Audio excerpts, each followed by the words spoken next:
Cultural society central কমিটিৰ নিৰ্দেশ মতে আমি প্ৰত্যেক বছৰৰ এনুৱেল ফেষ্টিভেলটো আমি পাতি থাকোঁ।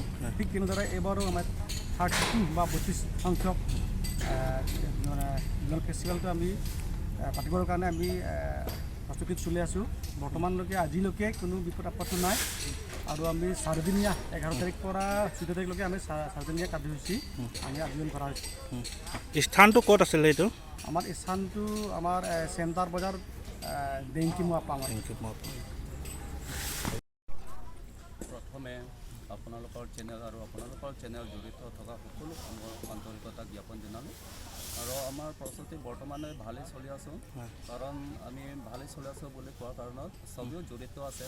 আমাৰ MLA আৰু EM সকলোৱে আমাৰ প্ৰগ্ৰেমত মানে জড়িত আছে। গতিকে আমি ভালেই চলিব বুলি আমি মানি লৈছোঁ আৰু। কিমান দিনীয়া কাৰ্যসূচী আপোনালোকৰ?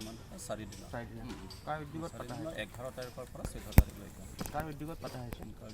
আমি কালচাৰ ছ'চাইটি ফুলনি কেঁচা টোটেল কেইটা জনেলে ইয়াত অংশগ্ৰহণ কৰিব? টোটেল আমি ইউনিট বুলি ধৰোঁ। আগতে ইউনিটো আমি 20টা ইউনিট যোগদান হ'ব।